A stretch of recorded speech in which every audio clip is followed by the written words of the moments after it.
आंबेगाव तालुक्यातील थोरंदाळे येथे चोरीच्या उद्देशाने दरोडा टाकणाऱ्या दरोडेखोरांनी दामोदर जयराम मेंढे या शेतकऱ्यांचा खून केला. घरातील साहित्य अस्तव्यस्त टाकले. या घटनेने आंबेगाव तालुक्यातील थोरंदाळे हे गाव भयभीत झाले असून या घटनेचा पोलिसांनी तपास करून चोरट्यांना लवकरात लवकर अटक करावी असे आवाहन माध्यमांद्वारे माजी सरपंच नीलम टेमगिरे यांनी केले आहे. आई कोरोना कालावधीत सोडून गेली. वडिलांचा दरोडेखोरांनी खून केला. लवकरात लवकर तपास करून गुन्हेगाराला शिक्षा करावी अशी मागणी या मुलीने केली. तर गावात 2 दिवसांनी हनुमान जयंती उत्सव आहे. यात्रेला येणारे पाहुणे गाववाले या घटनेमुळे हादरले आहेत. पोलिसांनी तपास करावा अशी मागणी स्थानिक लोकप्रतिनिधींनी केली आहे. या ठिकाणी दामोदर जयराम मेंढे हां यांचा या ठिकाणी अपघात झालाय. त्यांना धारदार शस्त्राने वार करून जीव मारण्यात आलेला आहे. हां तर या आजूबाजूच्या परिसरामध्ये किंवा संपूर्ण गावामध्ये या घटनेमुळे सगळे नागरिक भयभीत आहेत. या घटनेचा लवकरात लवकर तपास पोलिसांनी लावावा. ज्यांनी कुणी हा गुन्हा केला असेल त्यांना ताबडतोब अटक करण्यात आली पाहिजे. तर आता काय गावाचा उत्सव आहे किंवा काय? आता हनुमान जयंतीचा उत्सव आहे 2 तारखेपासून. यात संपूर्ण गावच भयभीत झालेलं आहे या घटनेमुळं. या घटनेमुळं आणि तुमचं काय मत आहे का आता समजा पाहुणे रावळे येणार किंवा बाकीचे हां, बाहेरच्या गावचे मुंबई पुण्याची लोक येणार ते या घटनेमुळं गावात यायला पण भयभीत असणार आहेत ती सगळीच. त्याच्यामुळे लवकरात लवकर पोलिसांनी या गोष्टीचा तपास लावा अशी मी मागणी. आणि परवा रात्री समजा घटना घडली 3-4 ठिकाणी चोरी करण्याचा प्रयत्न झाला. 3-4 ठिकाणी प्रयत्न झालेला आहे.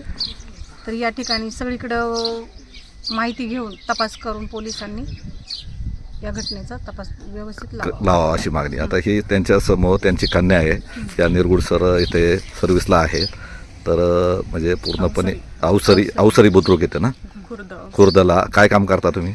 आशा सुपरवायझर. आशा सुपरवायझर. तुम्हाला कसा फोन आला? त्यावेळेस तुम्ही कुठं होत्या? घरी होत्या का ड्युटी होत्या? मी माझ्या घरीच होते. हां. सकाळी 8:30च्या दरम्यान फोन आला. भावाने, काय नाव भावाचं? सागर मेंढे. काय म्हटला? भावाने फोन केला की ताई इकडे लगेच आहे. तर मी त्याला रिपीट विचारलं काय झालं आहे. तेव्हा त्याने मला सांगितलं की दादांना कोणीतरी मारून टाकले.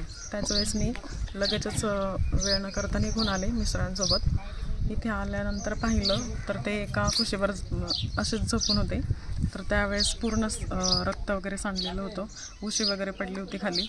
पण नक्कीच हे अज्ञात इसमाने चोरट्याने केलेलं आहे. पूर्णपैकी धारदार शस्त्राने हे केलेलं आहे. तर मी पण एक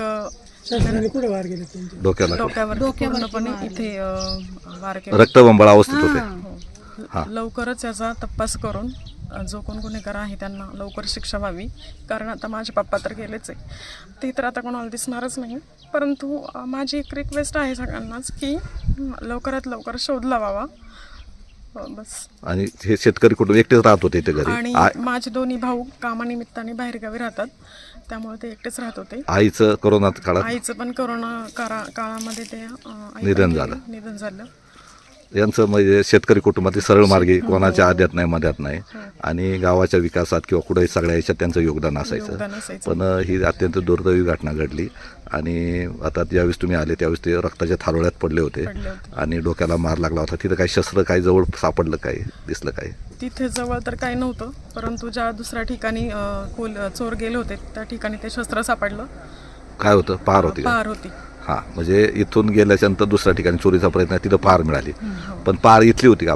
इथलीच होती. आपलीच पहार होती ना. तर ठीक आहे बा. आता त्यांची कन्या आहे, त्यांनी ही संपूर्ण माहिती दिलेली आहे. आणि सरपंचांनी सांगितलं की याचा तपास तातडीने होणं गरजेचं आहे. आणि आता पोलीससुद्धा घटनास्थळी दाखल होऊन त्याचा तपास करतायत.